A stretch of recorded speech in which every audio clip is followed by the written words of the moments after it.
bienvenue sur ma chaîne La Bibliothèque d'Emilia. Aujourd'hui, il est l'heure de vous présenter les 12 reliques de Mappal, c'est-à-dire les plus vieux livres qui ont été ajoutés à Mappal. Je crois que ça date tout de 2019 si je me trompe pas. Alors il y a une petite exception, vous verrez, puisqu'en 2019 est sortie la fameuse collection, vous savez, ou alors c'était peut-être 2020. Peut-être 2020. La collection des classiques en roman avec ces éditions super belles qu'on trouvait chez le marchand de journaux, et j'en ai acheté pas mal. Après par contre les classiques, j'ai clairement pas envie d'en lire un par mois. Je dirais que 1-2 par an ça me suffit. Du coup, si jamais je les avais vraiment comptés, il y en aurait eu beaucoup plus que ça, mais j'en ai laissé que 2. Je vous expliquerai, je vous en parlerai juste à la fin de la vidéo, ce sera les derniers que je présenterai. Mais du coup voilà, j'ai un petit peu fait un micmac, sinon il y aurait eu quasiment que des classiques. Mais voilà, voici les plus vieux livres de Mappal. Je vous avais fait une vidéo similaire en février l'année dernière, que je vous mets juste ici. Et sur les livres que je vous avais présentés, j'en ai lu beaucoup. Il y en a que 3 que j'ai pas lu. Il s'agit d'un Liane Moriarty que j'ai déjà vendu. Un Michel Bussy qui m'a été dédicacé, que je n'ai pas lu mais que clairement je ne me débarrasserai jamais de ce livre. Et il nous reste Néo par Michel Bussy, donc sa saga jeunesse. Et clairement j'ai pas d'intérêt à la lire. Je pense que voilà, je l'avais mis sur ma liste pour me forcer un petit peu et puis en fait toujours pas. Et en fait je crois que je préfère rester sur du Michel Bussy adulte, parce que j'ai l'impression que Néo c'est quand même très jeunesse et je suis pas sûre que ça me plaise. Du coup je vais le mettre en vente sur Vinted dans les jours qui viennent, et ce qui fait que sur les livres que je vous avais présentés, il y en a que 3 que je n'ai pas lus, dont 2 dont je vais me débarrasser et un que clairement jamais je ne vendrai. Mais c'est pas parce qu'il m'intéresse pas, c'est juste que il y a tellement de choses que j'ai pas forcément envie de le lire tout de suite, mais jamais je le vendrai. Bref, passons au livre suivant, du coup, les dinosaures en fait de ma pile à lire, les plus vieux, ceux qui ont été achetés parfois en occasion il y a très longtemps, pour lesquels en fait je me rends compte que j'ai encore beaucoup d'intérêt, et parfois bah juste je ne sais pas pourquoi je ne les lis pas. C'est pour ça que je les mets sur cette liste, puisque vous avez compris le principe. L'année prochaine on fait un bilan et je vous présente les prochaines reliques de Mappal. Et si jamais je n'ai pas lu ces livres, et bien soit vraiment petite exception comme le Michel Bussy, soit je m'en débarrasse. Donc voilà, c'est dit, vous m'avez entendu. Je vais vous présenter du coup les livres. Je vais commencer par les grands formats. Le premier sur lequel je tombe, c'est Rendez-vous avec le mal de Julia Chapman. Donc c'est le tome 2 des détectives du Yorkshire. C'est d'ailleurs publié chez Robert Laffont. C'est l'histoire d'une saga de Cozy Mystery avec une jeune femme qui habite dans un village un petit peu et qui monte une agence de rencontres, et un enfant du village qui revient, enfin un homme, mais qui avait été un petit peu banni, du coup pas grand monde n'est super content de le voir, et il va monter une agence de détectives, et l'histoire va faire qu'ils vont devoir s'allier pour pouvoir résoudre un meurtre. Je vous en dirai pas plus. Que dire? Le premier tome je l'ai trouvé très long au démarrage, et je pense que c'est ce qui a fait que je n'ai pas continué tout de suite, du moins, voilà, parce que j'avais acheté les 2 en même temps. Je crois que je les avais trouvés sur Vinted genre à 10 € les 2, et j'ai entendu que la suite est nettement meilleure, que le premier tome est bien en dessous de tout le reste, et j'entends que du bien sur cette saga, donc j'ai vraiment envie de le caser dans pas longtemps, parce que bah voilà, ce serait dommage de pas s'y remettre, surtout qu'en vrai j'ai encore quand même un souvenir très frais du premier tome, donc faudrait pas trop tarder. Celui-là j'aimerais bien me le caser en mars ou en avril, enfin je dis ça mais j'ai tellement de plans de lecture que j'arriverai jamais à tout lire. Donc c'est le premier, la première relique de Mappal édition 2023. Ensuite on a un relié qui est un premier tome de trilogie dont je possède la trilogie complète. Voilà, il s'agit de La Duperie de Guenièvre de Kiersten White, donc c'est publié chez De Saxus, et j'avoue que j'ai beaucoup aimé ce qu'ils ont fait avec les couvertures, vous savez, brillantes et tout. Enfin, je les trouve très jolies, je trouve que ça va très bien avec l'ambiance de l'histoire, et on est dans une réécriture de la légende du roi Arthur, mais où on suit, je pense, Guenièvre qui est un petit peu une badass, et j'avoue que j'arrive pas à me mettre dedans, parce que j'ai vu beaucoup d'avis un peu mitigés, et du coup j'ai un peu peur, et je sais pas, j'ai jamais réussi à m'y mettre. Pourtant ils sont pas très longs, ils font 400 pages, mais il faudrait que je m'y mette, surtout que j'ai la trilogie complète, donc en fait soit je la vends, soit je la garde, mais enfin si je la garde je la lis quoi.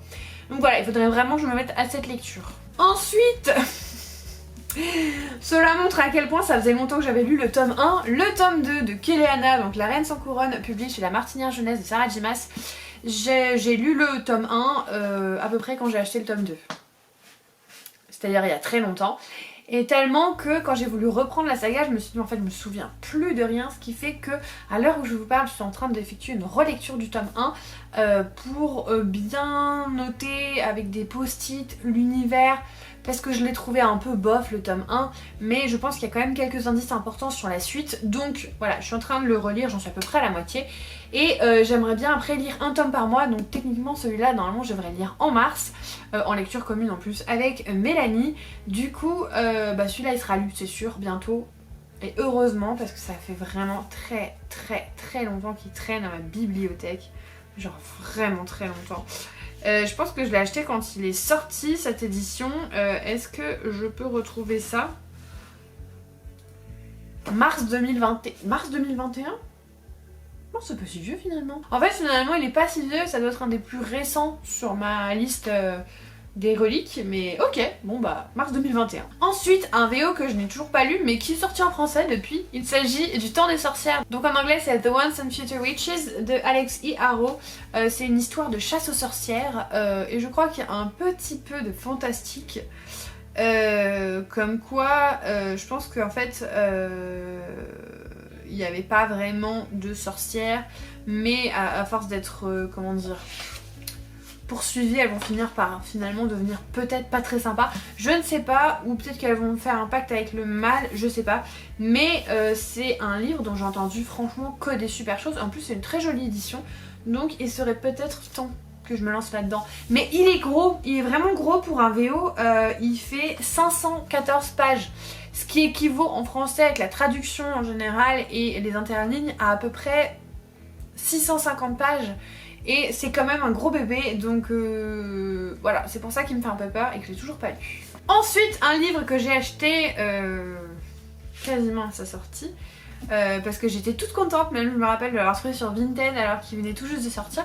Il s'agit de La Mer sans étoiles d'Erin Morgenstern, publié chez Sonatine, qui est très beau, même si j'avoue que je ne comprends pas pourquoi c'est chez Sonatine. C'est un livre de Dark Academia, très onirique, très roman d'ambiance, et je pense que c'est ça qui me fait peur, c'est qu'il est très long, lui aussi c'est écrit en papier bible en plus, on dirait pas mais il y a quasiment 700 pages là-dedans, 150 quelque chose comme ça, et pour un roman d'ambiance aussi long, je me dis en fait soit ça passe soit ça casse, et du coup ben...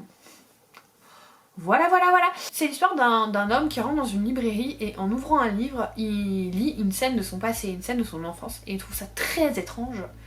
Comment quelqu'un a pu savoir ce qui lui est arrivé à ce moment-là, et il va commencer à enquêter et va découvrir une espèce de société secrète qui s'appelle La Mer sans étoiles. Et voilà, j'en sais pas plus. C'est un livre, je pense que c'est tout ou rien. Donc c'est pour ça qu'il me fait peur. C'est pour ça que je le retarde un petit peu et on verra. Mais j'ai vraiment envie de le lire parce que c'est un classique un petit peu... Enfin pas un classique mais... C'est un livre qui pourrait vraiment me plaire. Soit je vais le détester, soit je vais l'adorer, mais c'est un livre qui va pas me laisser insensible. Donc voilà, il serait temps que je le lise. Autre saga bien entamée, presque terminée, je sais plus si elle est déjà terminée ou pas. Il s'agit des Voleurs de fumée de Sally Green, publié chez J'ai lu. Je ne me souviens absolument pas du résumé. Je me rappelle que quand j'avais lu le résumé, j'avais trouvé ça très flou, à part qu'on a plein de personnages différents et que c'est comparé à un Game of Thrones adolescent. Alors je prends ça avec des grosses pincettes, parce que à chaque fois que je lis, c'est comme mais avec tel ou tel élément. En général c'est pas du tout ça, mais voilà, c'est pour vendre, c'est du marketing. Si jamais vous l'avez lu, n'hésitez pas à me dire si ça vaut le coup, parce que j'ai vraiment que le premier tome et je suis très en retard sur la saga, donc voilà. Next, un thriller pas très connu qui s'appelle Une présence dans la nuit d'Émilie Elgar, publié chez Belfond. Pourquoi ce livre-là, qui est inconnu au bataillon? Parce qu'elle avait écrit un autre livre dont j'ai complètement oublié le nom. Est-ce que je l'ai encore? Je crois que je l'ai vendu, mais je l'avais gardé très longtemps dans ma bibliothèque parce que même si je savais que j'allais pas le relire et qu'il était très spécifique et que du coup je pensais pas trop l'utiliser dans une vidéo, je l'avais adoré. Un truc de papillon, je sais plus le nom, mais c'est une question de papillon. C'était un true crime sur un fait divers absolument horrible qui s'est réellement passé, et du coup j'avais acheté son deuxième livre parce que j'avais vraiment beaucoup aimé La Plume, et du coup je ne sais pas du tout de quoi ça parle. Je crois que on est dans le milieu hospitalier avec quelqu'un qui est dans le coma, mais personne n'a l'air très triste qu'elle soit dans le coma. Enfin voilà, j'en sais pas plus. Et ça c'est vraiment, ça passe ou ça casse, c'est-à-dire que si jamais... Enfin ça passe ou ça... Et ça c'est vraiment, pour le coup, si je trouve pas la motive de le lire pendant l'année, je vais le vendre. Parce que ça fait longtemps qu'il traîne dans ma palle. Il est petit hein, et puis en plus elle était tellement bien, La Plume de son premier roman, que ce serait bien que j'arrive à me le caser. Puis de temps en temps un vrai thriller, parce qu'en ce moment je me suis un peu plus concentrée sur le cozy mystery, mais un vrai thriller de temps en temps serait quand même pas mal du tout. Ensuite je vais vous présenter les 3 poches qui font partie de cette sélection. Le premier c'est Et que ne durent que les moments doux de Virginie Grimaldi, publié au livre de poche. Ça c'est sûr ce sera lu, puisque tous les ans je lis un Virginie Grimaldi pendant l'été, parce que je trouve que c'est la période idéale, à la piscine, sur le transat. Voilà, je trouve que c'est le moment idéal pour lire ce genre de roman, et du coup j'en lis un par an à peu près à cette époque là, donc ça c'est sûr que du coup vu qu'il est sur ma liste je le lirai cet été, puisque j'aime beaucoup cette autrice. C'est pas le genre de littérature que j'aurais envie de lire tous les jours, tous les mois ou à certaines périodes de l'année, mais je sais que voilà, pendant l'été, j'aime beaucoup ce genre de petites histoires feel good, c'est un petit peu comme les romances en fait, voilà, les romances classiques. Je les aime à certains moments, je les lirai pas toute l'année, et là, je crois qu'on va suivre une relation entre 2 femmes, une qui vient d'être mère d'un bébé prématuré, et l'autre qui a son dernier enfant qui a quitté un petit peu la maison. Et je pense qu'il va y avoir une question de transmission, de connaissances, voilà, de savoir, de méthode entre les 2 femmes, et je pense que ça va être un joli roman. Fort en émotion comme d'habitude, mais très feel good. Voilà, c'est un livre, de toute façon, si jamais c'est une des autrices les plus lues en France, c'est pas pour rien, parce que quand même ces histoires sont sympas. Donc voilà, ce sera lu cet été, ça c'est sûr. Ensuite, un Clarisse Sabard, il s'agit de La plage de la mariée, publié chez Charleston. J'ai lu Le souffle des rêves de Clarisse Sabard et j'avais beaucoup aimé. Alors celui-là est beaucoup plus vieux, mais j'ai très envie de le lire. Je crois que ça parle d'une fille qui a un accident de voiture. Et son père va mourir, et c'est à ce moment-là que sa mère va lui apprendre que ce n'est pas son père biologique, et elle va lui donner des indices pour qu'elle retrouve la trace de son père biologique. Pourquoi pas, ça peut être très sympa. Et puis Clarisse Sabard, j'avais trouvé vraiment sa plume très douce et très touchante, sans que ce soit le coup de cœur, mais très touchante. Donc je me dis ça peut être très cool de lire ça, pareil, un petit peu pendant l'été, ça peut être une bonne idée, bien que ça se lit un petit peu toute l'année, mais l'histoire de plage, voilà, je me dis ça peut être pas mal en été. Ensuite, un roman que j'ai volontairement mis de côté pendant un petit moment, il s'agit du Livre des Anciens, le premier tome, donc Sœur Écarlate de Marc Laurence, publié chez Brajlon. Pourquoi je l'ai mis volontairement de côté? Tout simplement parce que le synopsis est plutôt similaire à Nevernight, et j'avais pas envie d'être en constante comparaison. Du coup j'ai attendu de finir Nevernight et de laisser passer un petit peu de temps pour me plonger dans cette saga. Le gros problème, c'est que j'ai commencé La Guilde des Ombres, qui parle aussi d'assassins, donc à voir. Celui-là je le lis pas, plutôt en fin d'année. En tout cas c'est dans un couvent où on apprend aux femmes à devenir des tueuses, donc des assassins, et je n'en sais pas plus, voilà. Mais c'est de la fantaisie adulte, c'est de la high fantasy. J'en ai entendu de très bonnes choses de cette saga. C'est juste que je voulais un petit peu espacer les histoires d'assassins pour pas que ce soit trop redondant, et que forcément je fasse des parallèles là où il faut pas en faire. Donc voilà, j'aimerais bien lire ce livre, mais du coup si je lis La Guilde des Ombres avant, ce sera plutôt en fin d'année, histoire de laisser passer un petit peu de temps, parce que La Guilde des Ombres aussi c'est une histoire d'assassin. Mais c'est un livre que j'ai envie de lire et dont j'ai pas du tout envie de me débarrasser, surtout que je l'avais acheté d'occasion, mais en excellent état, comme neuf, voilà, clairement comme neuf, il est encore blanc et tout, alors que je l'ai acheté l'année dernière à 4 € au lieu de 8 €, donc voilà, j'étais assez contente puisqu'il est vraiment neuf et qu'il y a 0 pète. Donc celui-là j'ai pas trop envie de m'en séparer. Et enfin je vais vous montrer les 2 classiques qui vont faire partie de cette sélection. Le tout premier c'est Jeanne Eyre de Charlotte Brontë, Pourquoi? Bah déjà parce que c'est un classique, un vrai de vrai, c'est un des livres les plus connus et reconnus dans la littérature de ce genre-là, et que je ne l'ai jamais lu, donc ce serait bien que je le lise. Et puis parce que ça a été choisi par Lucie de Entre les lignes de Lucie pour mon challenge 12 livres, 12 amis. Donc je me dis tant qu'à faire, autant le mettre là, puisque normalement du coup ça devrait doublement me motiver à le lire. C'est vrai qu'il est long pour un classique, hein, il fait 500 pages je crois. Donc c'est long, mais je pense qu'il est nécessaire que je me plonge dans cet écrit, puisque j'avais adoré Orgueil et Préjugés et que cette période-là en général j'aime beaucoup. Donc il est temps que je découvre enfin ce classique du genre. Et enfin après j'avais le choix entre beaucoup de classiques, et du coup j'ai pris tout simplement celui qui me donnait le plus envie, et j'ai choisi Les Liaisons Dangereuses de Pierre Choderlos de Laclos. Pourquoi? Parce que j'avais très envie de tester le côté épistolaire, puisque Les Liaisons Dangereuses, c'est l'histoire de lettres épistolaires entre le vicomte de Valmont et madame de Merteuil, ou la marquise de Merteuil. Oui, la marquise, je crois qu'elle est marquise. Et j'avais adoré, alors c'est pas du tout une référence, le film avec Reese Witherspoon dedans. Voilà, et Sarah Michelle Gellar aussi je crois. Il me semble qu'il y avait Sarah... je crois d'ailleurs que la marquise de Merteuil c'était Sarah Michelle Gellar. Mais voilà, c'est un film que j'avais beaucoup aimé, et j'ai très envie de découvrir la véritable œuvre derrière ce film, bien qu'il était très teenager et très saut années 2000, mais voilà, j'ai bien envie de découvrir le texte original, et puis ce côté épistolaire, je trouve que ça peut être très sympa, parce que en général les lettres ne sont pas très longues, hein, donc ce serait un petit peu comme des petits chapitres, et je pense que c'est un livre que je pourrais picorer un petit peu tout au long de l'année, sans trop me dégoûter.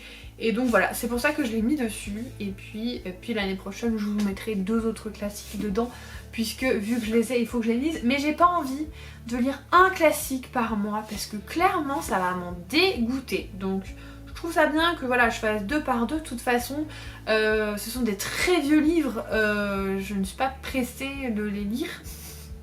Ça va, en plus ce sont même pas des sagas, donc je ne commence pas de nouvelles séries, voilà. Donc c'est pour ça, voilà, je me presse pas, je m'écoute, j'ai pas forcément envie de lire des classiques tout le temps. De temps en temps, pourquoi pas, ok, mais pas trop, voilà.